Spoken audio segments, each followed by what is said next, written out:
A warm greeting to all. Today we are going to see a concept from the course set to be Python programming. From the unit number 2, we are going to see the concept set to be recursion. So what is a recursion? Recursion means defining something by itself, okay, in terms of itself. That is calling it again and again, right? So for calling something, the function is the best option, right? So calling a function again and again, right? So there is a possibility that a function can call other functions, and also a function can call itself. Okay, the possibility of making a function call itself, that is the function calling itself again and again until to reach a stop point or until reaching a break point. That particular process is said to be a recursion. Okay, the best example for this recursion process is calculating a factorial of a given number. Okay, calculating factorial of a given number, right? So now let's see the step-by-step procedure for calculating factorial of a given number. Okay, so factorial of a given number is multiplying the number with its previous numbers. For example, if you need to find out the factorial of 3, then what you have to do is you have to multiply 3 with its previous number 2 and 2 with its previous number 1. Okay, so 3 into 2 into 1. So the value or the factorial of the given number 3 is nothing but 6. Okay, 3 into 2 into 1, which gives the value set to be 6. Okay, so the same step we are going to convert it into a Python program. Okay, so now let's see. First, what we have to do is, in order to make a recursion program, we have to write a function. Okay, we have to declare a function and we have to pass a parameter. Okay, so that we have written here, right? So for writing a function, you have to declare a keyword set to be def first, then followed by the function name, right? So here we are taken the function name set to be factorial and we are passing a value set to be n. Okay, the second step is we need to check whether what happens when the value 0 is passed. Okay, when the value 0 is passed, it has to return the result as 1.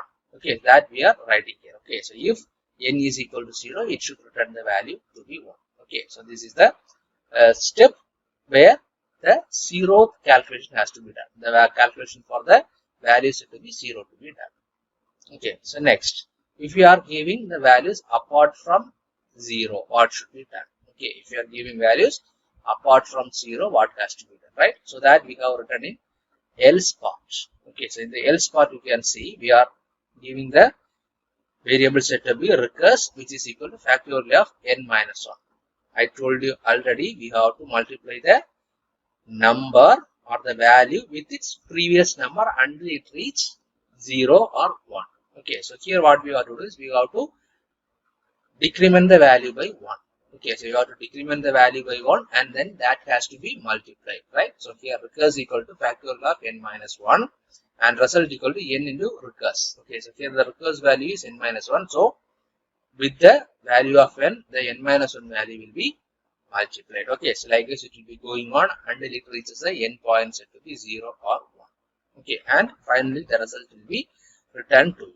Okay, so this is the process of writing a recursive function. That is, it is a program for a factorial. Okay, so in the next slide we can see the full program, right? So here in this line num, we have taken the input value and we are passing the num here. Okay, result equal to factorial of num. That is, this factorial of num is nothing but the function call, right? So when the interpreter comes to this particular point, the function call is being made so that the control is given to the function set to be factorial, right? So here the operations will be taking place and the result will be again given to this print statement and the result is being printed here.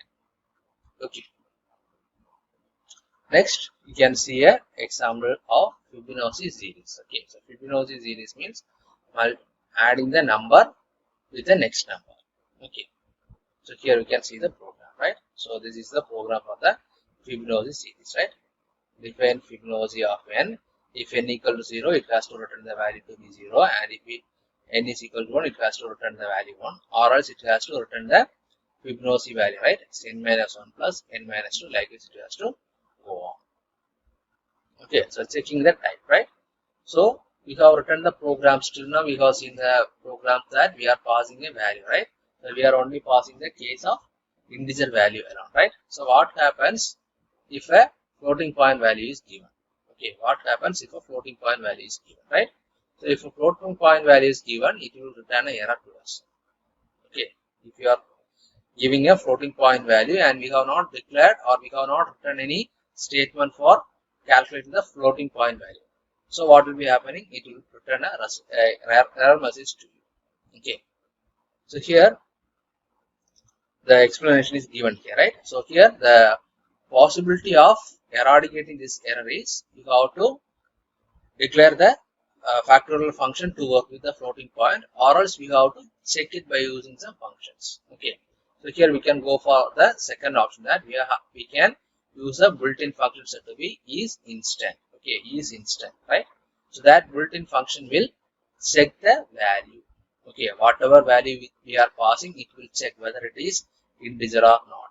Okay, so if it is integer, it will pass on to the calculation, or else what will be happening, at the checking itself, it will be giving you a error message. Okay, right? So here at the first part, if in this first part we are checking whether the value is integer or not, and in the second part we are checking whether the value is less than 0. Okay, so that is if it is in negative or not. Okay, if the case is if you are passing the value apart from integer, here it will stop, and if you are passing the value which is negative at this position, the stopping will be done. Okay, or else if you are passing 0, the value will be returned to 1, and if you are passing the value greater than it, what will be happening? The calculation will be done here. Okay. Okay, the same thing which we have done here, right? So here the first two conditions. Okay, so if and elif, those are set as guardians. Okay, so the guardians will be protecting the codes, or it will make the correctness of the code. Okay, it will prove the correctness of the code, right? So other option to protect the code is nothing but raising an exception. Okay, so we need to raise an exception. Okay, right? So I think you would have understood this. Thank you.